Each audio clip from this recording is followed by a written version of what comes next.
Dude, like sometimes when I'm done drinking like my protein shake, there's like that little bit of protein in like the lid. Yeah. Well, Like in the little cap piece, or yeah, like. yeah. I'm not gonna let that go to waste. I just lick it. I'm afraid for someone to walk in half licked sometimes and just gonna be like, you think I'm gonna let that go to waste? No. You? No, you. Me? Yeah, No, like you. dude, no way, man. Like that's the protein must be consumed. 1 pound, 1 gram per pound of body weight. That's right.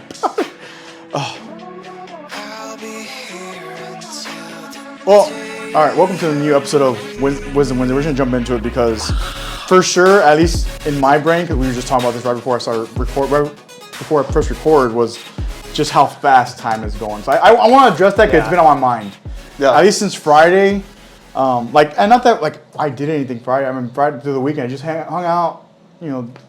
Went to go like do a little birthday celebration, whatever. But like time itself has just been crazy fast, and then today's been crazy fast. It's just because now that we're back into the process, dude, like me going hard on volleyball on Friday, y'all saw that. I was diving all over the place. My legs are cut up, no big deal. Just try hard on volleyball.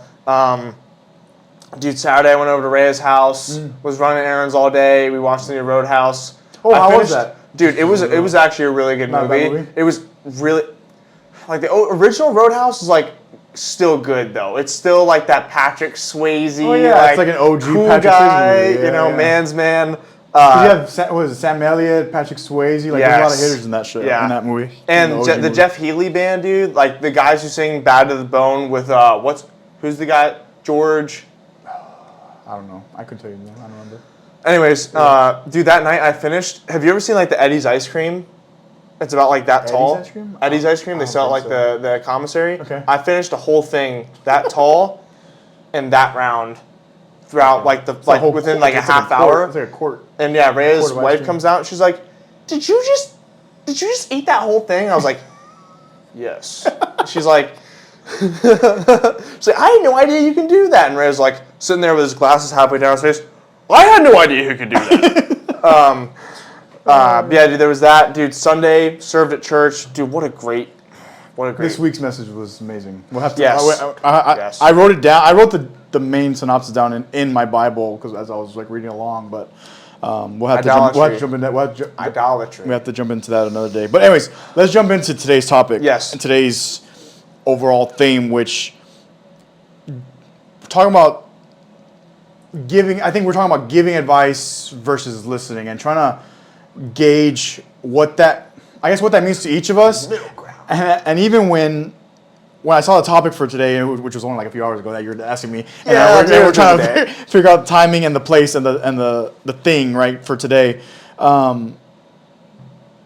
but figuring out how to traverse through that, right? Because I feel like even one of my points, sometimes we'll be fast to respond, and I think me and you, at least in what we've accumulated as we've talked and discussed and kind of watch how we either approach like a leadership situation, putting out a fire, or whatever that thing may be, trying to catch ourselves to listen a little bit more than be so fast to either respond or something. Yeah. So I hear exactly what you're saying. I think me and you have both grown immensely from this. And Chaplain Spurlock talked about this a little bit with listening to people. And my first point is, like, little do you know, that person probably doesn't even want to hear what you have to say. Like, there are some times where I'm just talking to my friends and I just want to vent to them. And every time, like, one of my buddies or even, like, one of my, friends that are girls, like, have called me about certain situations, or even some of the guys that they've been in relationships with a girl, like, they've, like, just, something was going on and they just felt compelled to call me for, whatever reason. And I'm super glad I got to have those conversations with them. This was after they were done with, talking with one of my friends. They just really need someone to talk to. And I learned to just, because I didn't always have, like, advice on the spot to give. So you have to learn to listen, but not only to listen, if you want to dig a little bit deeper and really find out what's going on and make sure that they're thinking about their situation as well. is you should be asking questions. You know, like, I can't really think of an example right now. Or, okay, so what exactly happened in that moment that made you feel like that? You know, something like that, to just kind of prod and Sometimes probe. I'll ask to that same point is, why do you think you felt like that? Why? Well, You never asked me that question. not, before. or I'm saying in the situation, like, I would have asked that person not only the maybe the who and the what, but why do you think you feel like that? Like, what about that situation made you angry or sad or whatever? Exactly. That's an approach that I'll have sometimes. That's gonna probe and open them up a little bit more. Because if you just sit there and you just go, yeah, I feel that. Yeah. Sometimes Please even tell me more. or sometimes even being very being a protagonist. I mean, you want to be like a friend. You want to be a good guy, a good person, Yes. and just giving them like, oh, dude, it's okay. It's not your fault. Like, it's that Yeah, other person's fault. It's my one point ties we into can this. we can jump. We can fall into that. It's not always a bad thing, because sometimes maybe it's an emotional situation. You know, maybe it's them with a family member, and like, oh, this is a simple example, but like, oh, my brother did this and it pissed me off or whatever. It's like, oh, okay, dude, like, you know, it's gonna be okay, but you know, you try to give that listening ear. Yes. If they're, you know, emotions like 10x right Yep. now, it's like trying to just mitigate that a little bit. So adding on to that, you got to be careful with the extreme ownership. You got to take extreme ownership part. What Chaplain Spurlock told us was, you can't be quick to condemn. One, because I always think on my end, am I any better? What have I done in this situation? Right? I try to take my own experiences and apply it to theirs, maybe like in my head a little bit. But don't be so quick to condemn what's going on. You first got to listen, and then once they, maybe not in that moment, but maybe a little bit later on down the road, be like, hey man, like, you got to do some self-reflection, man. Like, this was kind of like your own doing. You brought this on yourself. Like, this has happened time and time again with this person, and now you're allowing it to happen again. And there's been clear signs that you shouldn't keep doing that. So don't be quick to condemn. But then also, with the listening part, the one thing I think that I've done a better job at, and I think the same thing on deployment with you, I've asked you this multiple times, was, and Chaplain Spurlock, coming in, base chaplain. He says, ask them, like, be blunt about it, because they're not gonna hurt someone's feelings. Yeah. Hey, would you like to be a listening ear and non-judgmental presence? Yep. Or would you like advice? Yeah. You know, that's an important one. That's a very. I mean, I feel like that's an important one. Yes, and as guys, we are fixers. So like whenever especially guys that are like us, like, which is Yes. a lot of our little group. You know, we try to fix the thing and we want Yes. to fix it now, or there's a problem. I need to fix it. It must be me. I must be the one to fix this thing. Yeah. Basically, yeah. Because with girls sometimes what I've noticed talking with them is they don't want that. They don't want you to fix their situation. They might want advice, like 100%. Yeah. There's sometimes they do, sometimes they don't. But me in the past, one huge mistake I've made with like females is, and just really them, because the guys always take like the advice or call for advice. Or they don't. I'm like, okay, dude, like, you're on your own. Or they don't, you know? But most of the guys I've dealt with, most of my boys, like, they want advice. For most, not all the time, but most of the time. With girls, it's a lot different because they just kind of want you to listen sometimes, and that's fine. Because I've had it happen in the past where I'll just give suggestion after suggestion. Like this one girl, I was talking to her, and she was like, this one lady at work, this and that has been bothering me. And you know what I said to her?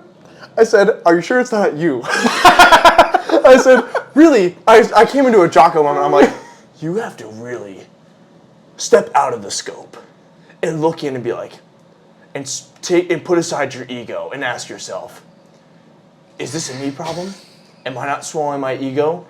Is my pride getting in the way? Like, I took the Jocko approach instead of just standing there and being supportive. Right. At least in that moment to where maybe towards the middle or towards the end of the conversation, you try, you can gauge whether it's appropriate for you to give advice and whatnot. Because that is the difference between male and female. I've come around this, and just my experience in general, where even talking with my younger cousins that are, they're in school age, right? But even seeing like just their emotions and just kind of the way they navigate life at the moment, because like this this dance or this thing's like so important and so on. And like Jocko talks about it too, where like he has daughters, and so he brings up like that is the most important thing to them right now. Yes, and their so world. that's why you have to take considerations when you're like, well, you should just take ownership on this situation. We talked about this when we both came back from leave. There was things that just people did, and then we were like, that's not really that important, dude. And like it would just kind of get me going in my head, and would like really. I know I told you about that. Like it would really aggravate me. Yeah. And me and my brother had this conversation in his truck on the way back. We were like scouting for like deer antlers to like find where like the bigger bucks are going to be at. So we were searching for like scat and searching for like deer beds.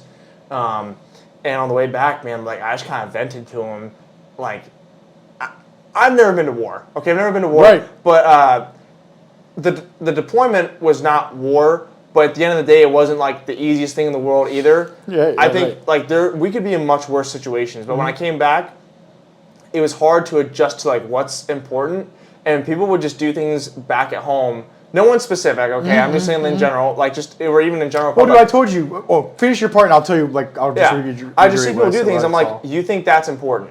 Yeah. That's important to you right now? Like, and I'm not saying like, oh, I've been there, man. I've seen stuff. Like, that's so stupid. Because I haven't. Right.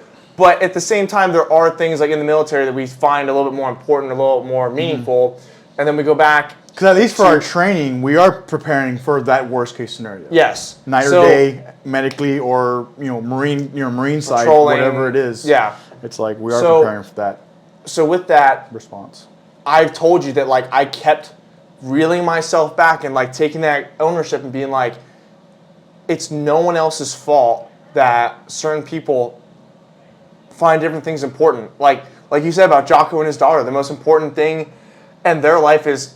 I mean, we're at 16. It's homecoming. And that's whatever fine, that thing is. You know, that so is really, important to them. You got to really try to. So this ties into my last point here. Try to put yourself in that person's shoes and ask how you would feel if you were in their situation or how you felt at that time. So if, let's just say one of my little cousins calls me about something and him or her are like upset, and it's something about like homecoming dance or like sports or grades or whatever, and I'm just sitting there and I'm like, whatever, dude. It's gonna be fine. It's gonna be fine. It's gonna be fine. But that's their thing. That's their thing. But it's not just younger people, folks. We're talking about your other friends and things that they find important to them. My friends, not all of them go to church, but a few do. You know, if I told them, man, I'm really upset. You know, we didn't really have any new people come in this week to church. It was just a bad day, Sunday. There was just like someone found out their husband died in the middle of church, and we were praying for them, and it was just really hard to calm them down, and, you know, in the middle of the sermon, whatever, right? Not saying they wouldn't, okay, so I'm not saying my friends are bad people here, but they may not feel that as much as I do, and may not be on that same level of understanding. But if my buddy calls me, he goes, yeah, man, you know, we didn't raise as much money this year, dude, as we thought we were going to for Thon. Like, I'd put myself in his shoes and be like, how would I feel if our church didn't raise as much money this year as we would have liked to help feed, like, kids? Because that's, like, one thing we're doing right now at our church.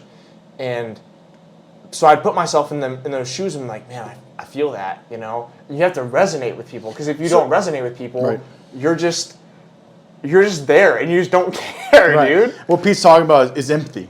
It's empathy, and we've talked about over deployment, but it's something that I didn't understand it when for the sake of the discussion. Like at your age, I didn't know what that was, and I was too busy trying to do the thing, which was music at the time, to be sympathetic to anybody as well. I felt like I didn't have time to be sympathetic to you. Like I don't have time to waste, right? And so I'm jumping into that. But as the years went by slowly, and I got a little older, I started starting to get a little deeper in my thinking. Yeah.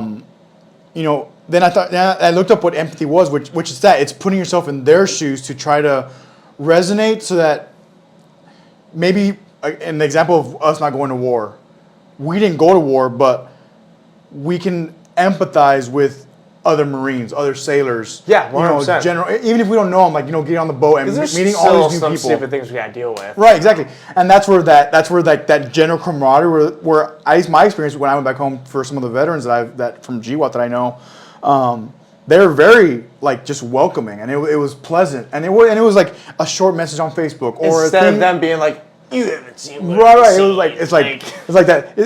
And these guys aren't with high cuts, and working at like the sheriff's deputies. They're not like a deputy in the sheriff's office. They're like jiu-jitsu guys, and they're just enjoying life. Normal everyday guys. Yeah. And in my perspective, for me, is like, well, I appreciate them because they were in GWAT 03, 04, 05, 06. Like doing the thing for real. Doing the thing, doing the Lord's work. But anyways, empathy. It's like it's that. And to what I want to recap on the condemning. Being slow to judge. And I think that comes. I will argue that I think that comes with your spiritual journey. I think it's easier. Yeah. I will say it's easier when you have a spiritual journey. Than if you don't. Now, some people are very. It's a. I don't know if inherent's the right word I'm looking for, but like it's innate. Innate's the word I'm looking for. Like it's very innate to them. It's a very natural thing for them to be able to have empathy and take a second to listen. Good leaders. Good leaders listen just in general to other people exactly. to gain that perspective because. Yep. A leader doesn't know everything. A good leader knows that they should swallow their pride and listen to other people. Yeah, more times than not. And this is the self-accountability part, is reaching out there and asking, hey, and it may not just be an event, but it might just be asking, hey, what are your thoughts on this? Keep going. This. That's what we're dealing with. And to tie this point about perspective with friends and venting, resonating and empathizing, right, with people, what does this all tie back to? Not last week. 2 weeks ago? Well, no, it ties into both. It ties into both. Community and what you find important. What you just talked about with your guitar and your music, right? You're putting that above your friends and maybe some people who might have needed you at that time and needed you to talk to, and you're like locked in, bro. Locked in right now.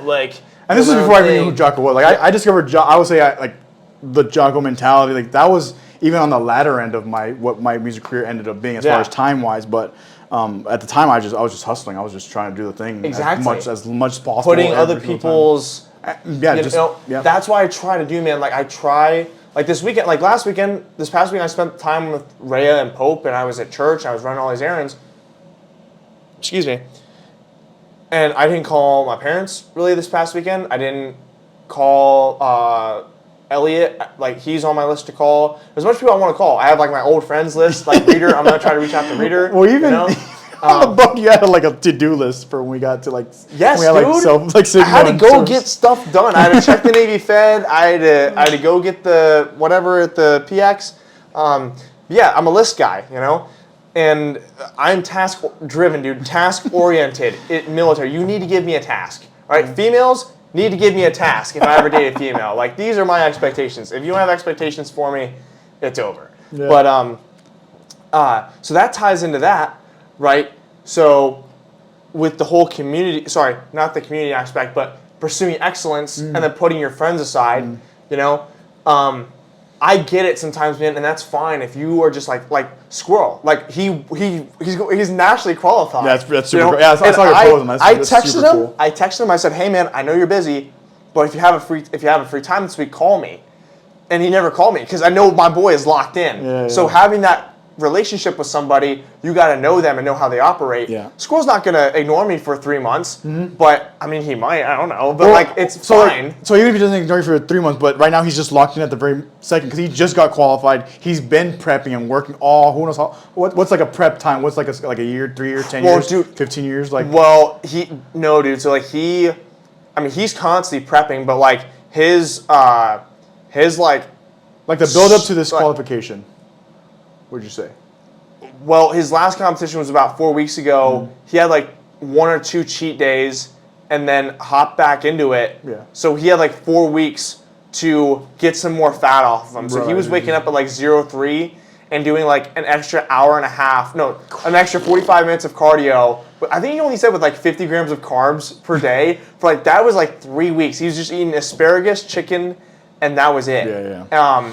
But anyways, Okay, but I understand that. I understand that Right. he's doing that, and that's fine because he's chasing that. But he's not doing that to me all the time. Right, I'm going right. to see him in June. If he ignored me for the next 3 months, I'm going down to see his family. I think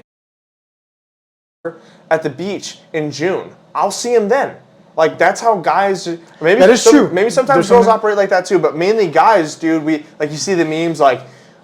When you work out with that one guy you haven't seen in 2 years, and it's like snowy, and it's like in Japan, and two guys are like staring at each other, and they start walking towards the building together, you know? But then, so this ties now back to community, right? Because where are you going to have someone to listen to without community? This is all adding up, folks. This is like a Met T, like everything ties into one part of the plan. Yep. And you need those people around you to listen to you, man, because I've tried to vent to myself before and it doesn't always work.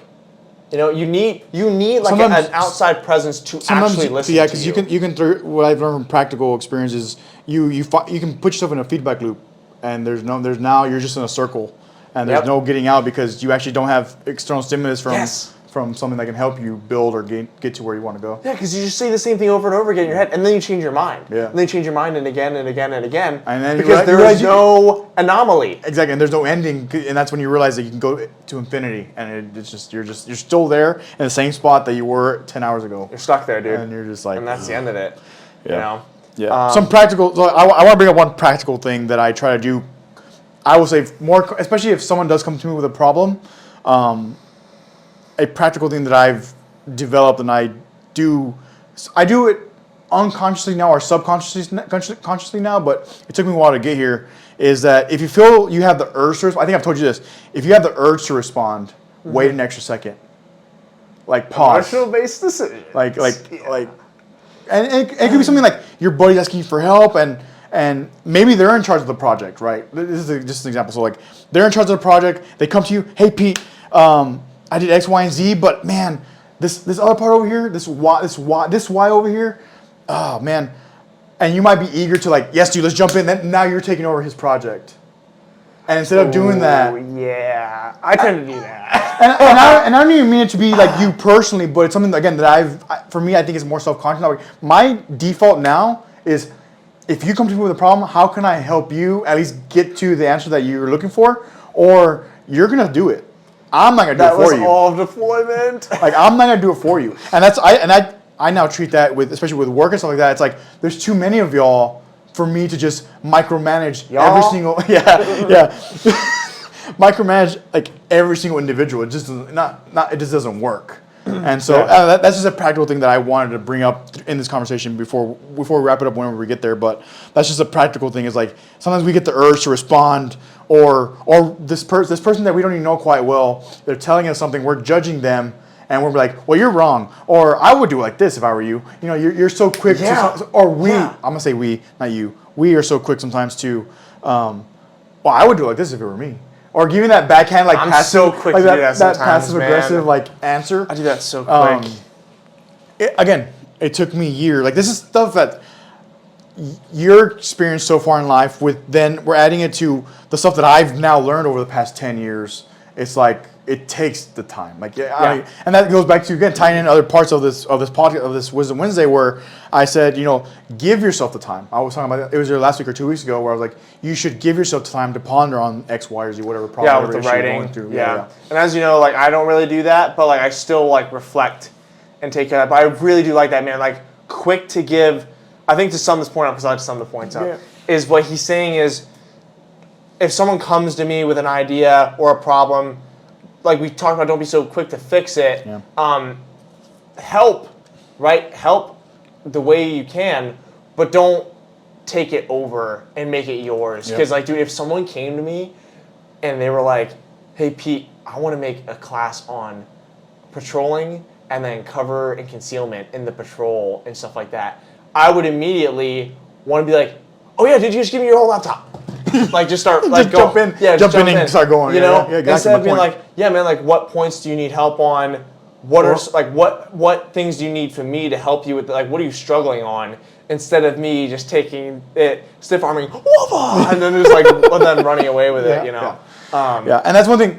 Well, adding on to this, because one thing I appreciate from my leadership right now is since I checked in, since I got here, it's always been cool. What are you gonna do? What are you gonna do?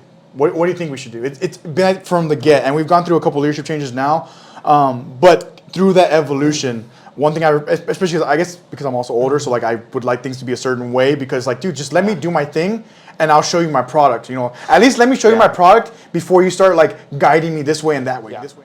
That's all I got, man. Yeah, to be dude. honest with you, I think that was a nice short little one. Yeah, that was. I think that was good. I think we crunched a lot of things. I think because this goes, if this gives any perspective, it's showing like how our day has gone. Like just like everything's crunched. All this information is just like this. And it's like, but that's fine, dude. Let's keep, dude. If every day could be like this, that'd be so great. Because the weekends just mean so much more. Yeah, we'll try to keep on this one. So thanks for listening. Hopefully you learned something. Don't forget to subscribe. Follow condition_Havoc. How you spell Who Havoc? knows what's up? It's HAVOC. Yes, and then you can follow me at Andy_MWL. I keep this podcast now to Spotify primarily and YouTube. It's something that I'm more trying for like for a longevity thing. To be able to post consistently and not worry about trying to reach every single channel or every single outlet of podcasts. It's interesting, but what you guys think? Yeah. One last thing, guys. We really still appreciate your support. It doesn't matter how many likes we get, but if you guys could please go like the video. You don't have to subscribe to Andy, help him out, right? We already don't have enough views as it is, or like a lot, but we appreciate the people who are listening. Absolutely, Send it to 100%. your parents. Send it to your cousins, your friends, just anybody. I know I'm getting around Penn State with some of my contacts up there.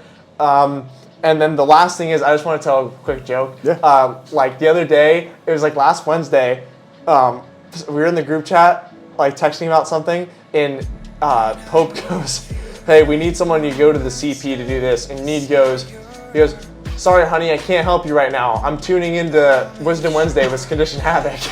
Awesome. That just made me roll, dude. That's so awesome. hard. Awesome. Well, we appreciate all y'all. It's cool seeing the feedback. It's cool seeing y'all tune in week after week. So yeah. Without prolonging this any longer, we'll see you all next week, hopefully. Hey, we finished 4:19:30, bro. We did. And we didn't even start like until. Oh boy. What was that? My hand. Okay. So I just watched Return of the Jedi. I haven't had power cleans for the last 3 years.